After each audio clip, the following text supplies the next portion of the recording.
Adlaw nga Lunes karon mga kaigsuunan, petsa 28 sa bulan sa Nobyembre tuig 2022. Ang pagbasa kinutlo gikan sa Ebanghelyo sumala ni San Mateo, kapitulo 8, bersikulo 5 ngadto sa 11. Sa pagsulod ni Jesus sa Capernaum, gitagbo siya sa usa ka kapitan sa kasundaluhang Romanon nga nagpakiluoy, "Sir, ang akong sulugoon atua sa akong balay naghigda. Dili makalihok ug nagantos pag-ayong." Si Jesus ming, "Muadto ako ug ayuhon ko siya." Ang opisyal mitubag, "Ayaw lang pag-adto, sir, kay dili ako angay nga mupadayon kanimo sa akong balay. Isulti lang ug mamaayo na ang akong sulugoon. Ako mismo ubos sa pagbuot sa labawong mga opisyal ug aduna ako'y mga sundalo nga ubos sa akong pagbando. Kung suguon ako ang usa kanila sa paglakaw, mulakaw siya, ug kung tawgon ako ang usa, muduol siya, ug kung suguon ko ang akong ulipon sa pagbuhat sa bisan unsa, mutuman siya." Natingala si Jesus sa iyang pagkabati niini ug miingon siya sa mga tawo nga mikuyog kaniya,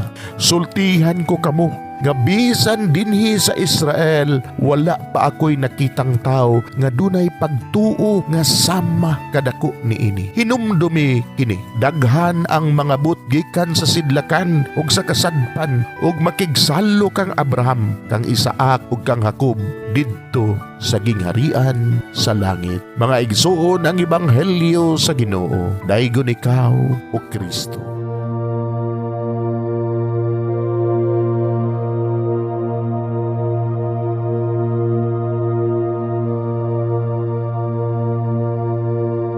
Pagampo sa dili pa magsugod sa trabaho. Magampo kita sa ngalan samahan sa Anak ug sa Espiritu Santo. Amen. Langit mo namong Amahan, sa among pagsulod nining trabahoan, among gidala ang imong presensya uban kanamo. Among gipamulong ang imong kalinaw, imong grasya, imong kaluoy ug ang imong perpektong hanay sa among mga trabaho. Among gipadayag ang imong gahom labaw sa tanan diha sa mga butang nga among mahimo, masulti, mahuna-unaan ug mahukman sulod nining adlaw. Ginoo, nagapasalamat kami sa gasa sa kinabuhi niining bagong adlaw, niining kahigayunan nga kami nakasulod sa trabaho ug mamahimong parte niining nga grupo. Salamat sa mga gasa nga imong gitugyan kanamo. Hamong gamiton kini diha sa pagimaya kanimo. Hatagi kami sa kusog ug kadasig sa pagbuhat sa among mga trabaho. Panalangini ang among mga proyekto, mga ideya ug kusog, aron sa ingon bisan sa pinakagamay namong mga kalampusan, magahatag kini sa imong himaya. Ubani kami, Ginoo, sa among pagtrabaho nining adlaw. Puna kini nga lugar sa inspirasyon ug kusog. Tabangi kami nga magtrabaho isip usa ka grupo nga mapakita sa usag-usa ang kamaayo. Himuha kami nga maayo nga makabot namo ang mga butang nga kinahanglan namong buhaton.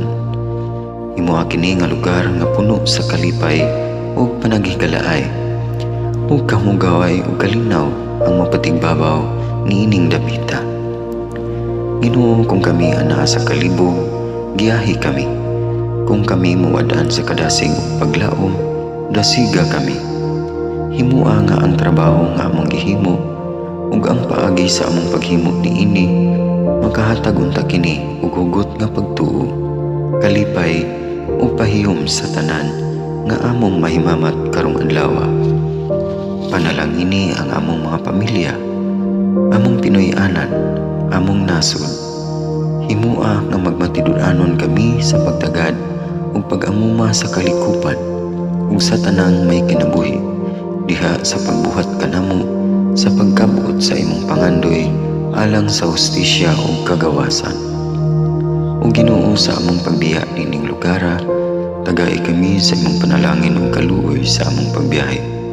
Panalangini ang among mga pamilya ug Pinoy-anan nga anaunta sa maayong kahimtang sama sa among pagbiya kanila.